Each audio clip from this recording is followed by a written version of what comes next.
They've written a whole dossier on us, which is kind of hilarious. A whole one page how to get rid of Moms for America in your school board meetings, because it's very hard to marginalize us. It's very hard to shove us in a corner and call us something when we're just there being nice. This is Virtuous Leaders, the podcast for based Catholics who will speak truth, do good, or die trying. Here's the show.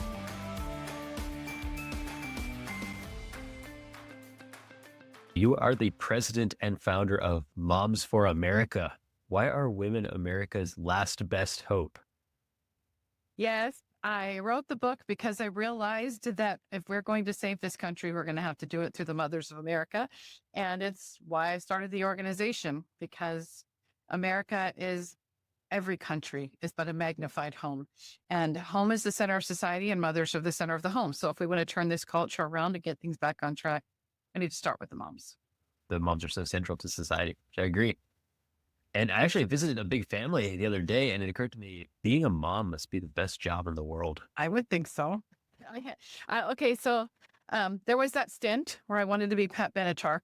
But other than that, I've always wanted to be a mom. I've always wanted to have a big family.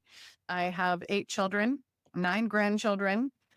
We have a very close-knit family, and I will tell you that no matter what else I do, where else I go, wherever I speak, the most important thing to me is in my home with my family. That's the legacy I'm leaving. And that's what I wanted moms to understand. And everything else we do is just extra. The most important thing that we're doing is creating the future of everything in our own homes and our own sphere of influence. So speaking of extra, you founded Moms for America. So why did you do that? What's that all about? Well, it was really a come-uppance moment, I guess. 9/11 was my wake-up moment. You know, everybody who's kind of gotten involved in standing up for freedom and faith and family, there's been something that's hit them. There's in 2020, there was a Tea Party movement. With me, it was 9/11. My husband was an officer in the United States Air Force stationed at the Pentagon. And it was through a series of total God miracles that he came home safe that day. And it changed me. I've always been patriotic. I did the fireworks, the picnics, all the fun things, but I didn't realize what it meant to be a patriot until that day. And I realized the cost of freedom up close and personal. And that was the day I went from being patriotic to being a patriot. And then the next 3 years, well, I would have to say I was under the tutelage of God. And he put me in all the right places to meet the people I needed to meet, to have the experiences that I needed to have, to be prepared for the time that he was going to call me to start a national organization. So just one of the experiences that I had, I was at a town hall meeting that a friend had invited me to. And the speaker was talking about taxes. And he asked a question about representation. And he said, well, how many congressmen do you have? And I said, well, I don't know how many congressmen we have, but I know everybody in the room started laughing, and I couldn't figure out why. So when I got home, I told my husband what happened. And I said, I don't get it. What did I miss? And he's like, honey, every state has 2 senators. They thought you were joking. I was like, oh, okay, why don't I know this? And I got mad. And so I started studying the Constitution. I took Constitution classes. I read the Declaration of Independence. I read everything I could possibly get my hands on and realized that everything I should have learned in school, I never did. And so I started teaching myself and I started teaching my children. And I wanted to be able to share that same love of liberty, that same light, that same passion for America that I had experienced through learning the true story of America, that our history, our heritage. I wanted to share that with other moms. And that's really was what started that's what started Moms for America. Okay, so what is the mission of this, and how do you accomplish that? Well, the mission is to empower moms, promote liberty, and raise patriots. And we do that by programs and resources and events. We have local events where we meet with moms and we just share the story of America, and it gets them all excited. We have Cottage meetings as our core signature program. It's like Tupperware for Liberty. And you just bring your own, friends and neighbors into your home, and you lead a discussion group where we promote the principles of liberty, the Constitution, the story of America in a way that resonates with moms. And they get very excited, and then they want to get involved. and teaching this to their children and sharing it within their communities, voting, it causes them to realize just how powerful their influence is. And then we have our school district ambassadors. We are training moms and dads. That's a position where both men and women can fill. And there are 13,452 school districts in the country, and we want to have a fully trained school district ambassador in every one of them, creating a relational network between parents, teachers, and school board members, and a counter voice to the teachers' unions. And we are very excited about that program because it's making a lot of strides. And then, of course, Mom Vote, where we empower moms to be able to vote their values with confidence by helping them be able to get registered to vote, know where their voting location is, and give them information and resources on where the candidates stand on the issues that matter to them. Interesting. So you set up Moms for America patriotism as in opposition to teachers' unions. Shouldn't surprise many listeners, but if you could just flesh that out a little. Yeah. So there are things that people don't know how the unions work. So when the National School Board Association labeled moms as domestic terrorists, people didn't realize that every single state has an affiliate and they're promoting the same agenda. And they're lobbying associations is what they are. They disguise themselves as support organization, but they're lobbying associations. They're lobbying the union's mission. And our school district funds are paying for it, sometimes to the tune of tens of thousands of dollars. So while, we have to go as parents to the store and get pencils and crayons and paper for our kids to go to school, which is absurd, they're paying a ridiculous amount of money to these lobbying associations to lobby against the parents, to intimidate teachers, and to harm children. So we encourage moms to go and to file a public records request asking how much of district funds are going to these lobbying associations and then have the money taken away. There are also superintendents associations, a principals association, and all of these associations are out there pushing the union's agenda. So we make teachers and parents aware of that. There's also the problem of the unions where they get their money. They get their money from teachers. Teachers are encouraged from even before they leave the college campus, they have to spend some time student teaching before they become a certified teacher. You have to have a certificate, an insurance to be able to do that. So the teachers union comes galloping into the university before you ever graduate and have you a part of the union. They also have teachers who they use as incentive forces to go into the schools, and they heavily encourage other teachers by fear or, say you get these benefits or you really should do this, be a part of the team, and convince these teachers to join. And then the teachers union gives them a subsidy. They give them a kickback for getting those teachers involved. So the union is very entrenched in the whole entire education system. And what teachers don't understand is they're not the union. They are paying into a union that is dictating to them how they will teach, how they will think, intimidating and bullying them. And the only time that they support a legal case for you is when you are going with their agenda.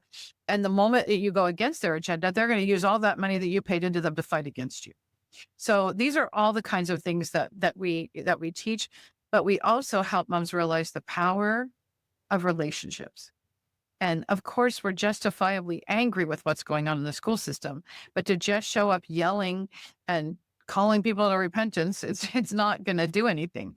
So we help them build relationships. We talk about the power of branding.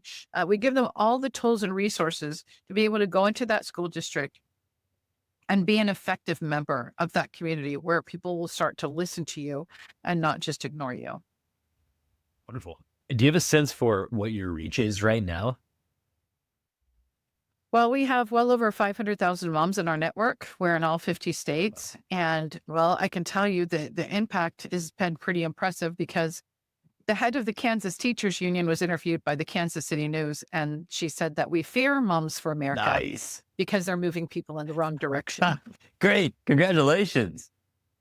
They're afraid, and they should be, as Alex Jones said. Yeah, well, they've written a whole dossier on us, which is kind of hilarious. A whole one page, how to get rid of Moms for America in your school board meetings, because it's very hard to marginalize us It's a very hard to shove us in a corner and call us something when we're just there being nice and stand up on truth. We're not going to bow to the lies, but we do it in a courageous and intelligent, articulate way. And when you introduce common sense and truth, it's kind of really hard for them to ignore it. And the teachers and the school board members are like, yeah, that makes sense. Yeah. So teachers union doesn't like that, but we're winning. What does the dossier say? Oh, it says all kinds of things that like moms. So we had Sam Sorbell was on our board of directors until She recently. was on this show too. And so they Great were lady. Oh, she's Yeah. awesome. Dear friend. So they were saying, oh, she's against public education and she said this and she said that. And then they come after the fact that Moms for America held an event on January 5th in 2020. And we were a part of Stop the Steal, just asking questions about the election. So they bring that up and call us insurrectionists. And so they take all the negative things they could possibly find. And now we're on the Southern Poverty Law Center because apparently if you love God, your family, your freedoms, you are a hate group. So now they say, oh, and they're on Southern Poverty Law Center. So they say all these negative things and the school board members will read it at the meeting and people don't know otherwise, but this is right out of the Marxist communist playbook, call out the people that you don't like what they're saying and make them the bad guys, say that they've done something wrong. And everybody thinks, oh, they must have done something wrong. And when they start to see people, disappearing, then they're like, oh, well, they must have done something wrong and I don't want to disappear. So it's all bullying, intimidation, and it's happening in our own country. And people don't realize it because they think that it's duplicated the same way every time.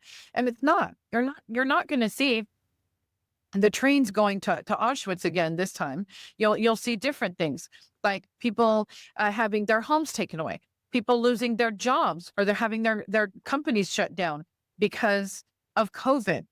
And they come up with all these new ways to intimidate and bully people. The mom who was arrested in Colorado while her daughter is crying at the swing set because she took her daughter out to the playground and COVID lockdown. The mom who had her home, her door knocked down with a battering ram by the FBI for asking questions. I mean, I can tell you story after story after story, real stories of people coming after us just because we're standing up for our children and our freedoms. And it's like, really? And just common sense, truth and common sense. So you can tell that this is an orchestrated effort to tear down, dismantle the entire country, and using the same methods that Hitler, Stalin, and Mao used: intimidation, bullying. The specifics might be different of how they're doing it, but it's the same thing that they're doing. For each woman. You're doing such a good job. So I aspire one day to be on the Southern Poverty Law Center hit list, as well as the ACLU. And I congratulate you for reaching those milestones. Apparently we are over the mark. We're making a difference. It's just ridiculous when they start shoving you in with, people who really should be looked at as not good members of society. I mean, when you put us against Antifa and Ku Klux Klan, you're like, seriously? But the irony is Antifa isn't even on the hate list. They can blow up the country and terrorize people, but they're not considered a hate group. But we are. So I just the absurdity of the whole entire thing. But I have to tell you, when you know that you're over the mark, it gives you a sense of empowerment, it's I guess, to know liberating. that you are in the right direction. It is. And the devil never sleeps. And so we can't sleep. And my whole goal is to wake up every morning and put the fear of God in Satan because I'm awake. And anytime it's like the movie Forrest Gump, where Captain Dan, Lieutenant Dan is hanging from the ship or the boat, and he's like, and I'm like, not today. So anytime the fiery darts come, it's just not today, Satan, and carry on. But to be surrounded by people in our organization and moms all across the country who thought they were alone thought are they we the crazy ones? No, you're not. And no, you're not alone. And if you're seeking for that support, encouragement, right where you are and across the country in this massive network, we invite you to join us. We are the ultimate mom support group. And we welcome anyone, moms, dads, who want to stand together to protect our kids, restore the republic, defend our freedoms. So if there's a righteously angry mom listening to this right now, as many of them are, because my fans are really in your court. So what do they do? What's the next step to be a threat to the devil? Well, first of all, we have to be informed. And I will tell you that 3 years that I was under the tutelage of God was the most empowering, encouraging, fascinating thing that I have gone through because I got my history and heritage back. It has been stripped from us, our history, our heritage, everything that makes us who we are as Americans and the light to the world had been stripped away from us. They've taken it out of the textbooks. They've taken it out of the schools. They've taken it out of the public square. And it's all about hate your country, hate your neighbor, hate yourselves, disconnect from your parents. That's the whole thing they're teaching kids now, fluttered with a little bit of actual education, but it's mostly indoctrination. Moms need to know that. And I'm not saying to we need a mass exodus. Well, okay, we probably could use a mass exodus for public education, but I'm not calling for that. What I'm calling for is that moms realize the powerful influence that you have and grandmas, and that you need to be at least as much of an influence in your child's life as the world is. Because if you aren't, you will lose them.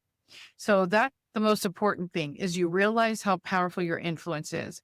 Next, how do you exercise that power? Well, you need to understand who we are as Americans. What is our history? What is our heritage? I encourage every mom out there to get involved in the Cottage meetings. You can do it in your own home. You can do it online. We have on live Cottage meetings on Zoom that we do throughout the year. And then we have presentations that have already been recorded that we downloaded that you can download and listen as you're walking the dog or uh, walking on the treadmill, whatever, driving the kids to school, turn it on. And you will be amazed. What we hear most is that it is life changing. When you get this information back, it is so empowering. You're like, oh my gosh, how did I not know this? And we help them understand that your rights come from God, not government. And that is an empowering in of itself. And all of the presentations are all wrapped around moms and how we think and what we care about. So every presentation gives you a little bit more understanding. And then there's 12. And then we have the Healing of America, which is a 16-part series, which talks about, what is the Constitution? Why do we have the Constitution?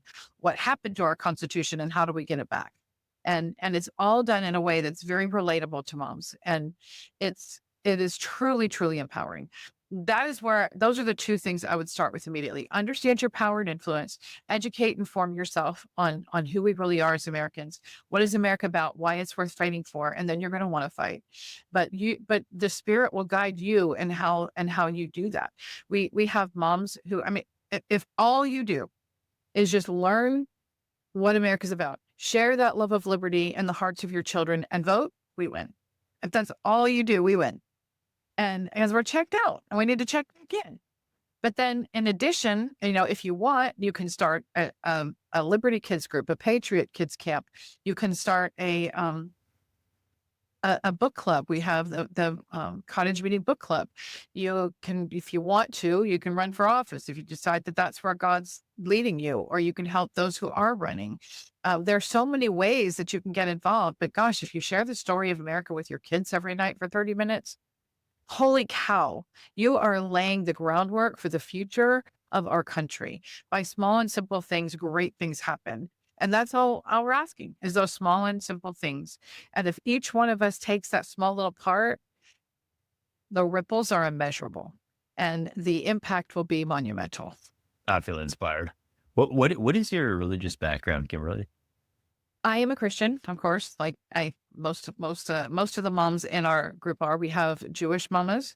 I don't think we have any Muslim mamas per se, but that doesn't mean we don't. So it's really just having a faith that will transcend you and your personal nature. But most of us are Christians, and some denomination or another, and that deep rooted faith of understanding, compassion, religious freedom. Our founding fathers recognized that, and it was extremely important. So having a Christian background of belief in Christ is living a Christ-like life, whether or not you're Muslim or Jewish or believe in him or not, certainly can't go wrong if you follow his example. So that is my goal. But I do want to make sure that people understand Moms for America is not a religious organization. It is also not a political organization. It is a principle-based organization. And those principles are the founding principles, which were the foundation of God, freedom, and family. Right. So what is your vision for 10xing your impact? Well, I have a great vision on that one. So, so I have, we're a franchise model. We set up our organization like a franchise. And if you set up a McDonald's and you have, 2,000 customers that frequent your store, the corporate headquarters of McDonald's has no idea who those 2,000 people are. So the franchise model is a good model for multiple different reasons, but being able to connect directly with each member in that audience, that franchise network that's difficult. So we have come up with an incredible plan that is going to make it much simpler for moms to find us and to find their local group or to start one. And it's called the Moms Town Square, and it is in final development and should be ready by around October, November timeframe. And that is going to be like massively 10x, because now these moms are going to be able to more broadly connect across the universe, we call it the Moms America universe, but also get connected where they are. And all of the training resources and everything will be so much more readily available to them. We'll be able to reach so many more moms. So the impact that I'm most concerned about is how many moms we're reaching and how many moms we're supporting, because that's really the role of the national organization, is to provide the support, encouragement, and resources that those moms need to be effective where they are. And we provide them with resources and support that they wouldn't get anywhere else if we weren't there. So that's, I feel, are the deepest, most important action item that we do is reach and support those moms. Well, thank you, Kimberly. Thanks for listening. Please like, subscribe, and share with your friends. See you next time.